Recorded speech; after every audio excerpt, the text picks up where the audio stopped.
తెలంగాణ మొత్తం నీళ్ళని వాడుకుంటుంది. తెలంగాణ మా ఆంధ్రాకు అన్యాయం చేస్తుంది. ఈ ప్రాజెక్టులన్నీ ఆపాలని ఆదిత్యనాథ్ దాస్ గారు సంతకం పెట్టి ఉత్తరం రాసి ఆ మీటింగ్లో మాట్లాడిన మినిట్స్ ఇవి. ఆ దొంగని ఇలా తెలంగాణ తరఫున తోలుతున్నాడు. దొంగ చేతికి తాళపు చేలిస్తుండు రేవంత్ రెడ్డి. తెలంగాణ ప్రాజెక్టులను అడుగడుగున వ్యతిరేకించిన వ్యక్తి ఆదిత్యనాథ్ దాస్. అసలు మీటింగ్ పోవుడే తప్పు. ఆ మీటింగ్కి ఎవరు తోలుతుండ్రంటే దొంగ చేతికి తాళపు చేలు ఇచ్చినట్టు. తెలంగాణ ప్రాజెక్టులకు అడ్డుపడ్డ వ్యక్తి, తెలంగాణ ప్రాజెక్టుల మీద కోట్లలో స్టేలు తెచ్చిన వ్యక్తి, నరనరాన తెలంగాణ వ్యతిరేకతను మూటగట్టుకున్న వ్యక్తి ఆదిత్యనాథ్ దాస్ ఇప్పుడు తెలంగాణ తరఫున ఢిల్లీలో మీటింగ్ పోతారట. అంటే ఏమర్థం చేసుకోవాలి?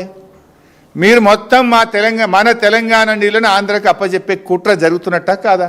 నీకు ఎవరు తెలంగాణ బిడ్డనే దొరకలేదా? తెలంగాణలో ఒక నిఖార్సైన ఒక ఇంజనీర్ దొరకలేదా? తెలంగాణ సోయిగల్ల ఒక్క ఒక అధికారి దొరకలేదా? ఈ తెలంగాణ ప్రాజెక్టులను అడ్డుకుంటూ నేను మినిట్స్ చూపిస్తున్నాను. It's not my own story. I'm showing the minutes of the meeting. ఆయన రాసిన ఉత్తరం చూపిస్తున్న ఆదిత్యనాథ్ దాస్ రాసిన ఉత్తరం. మన కాళేశ్వరం వద్దంటాడు, మనకు మంచి నీళ్ళు వద్దంటాడు, మన దేవాదులను వద్దంటాడు, ఆదిలాబాద్కు నీళ్ళు ఇచ్చే తుపాకులగూడెం వద్దంటాడు, ఇలా మా సమ్మక్క సాగర్ను వద్దంటాడు. ఇలా ఏ ప్రాజెక్ట్ తెలంగాణ ప్రాజెక్టులకు అడ్డుపడ్డ ఈ వ్యక్తి తెలంగాణకు నాయకత్వం ఎట్లా వహిస్తాడు? అసలు మీటింగ్కి ఎట్లా పోతారు? ఈ దొంగలు ఊళ్ళు వంచుకున్నట్లేదా ఇది? పోనంటూనే మీటింగ్ పోతాడు. నువ్వేమని రాసినావు? మేము మీటింగ్ రామ్. నువ్వు కేంద్ర ప్రభుత్వము సిడబ్ల్యూసిలో గోదావరి బనకచెర్ల అప్రైజల్ ఆపితేనే మీటింగ్కి వస్తాను. మరి ఎందుకు పోతున్నావు? ఆపినరా? ఆపితే కాగితం వచ్చిందా?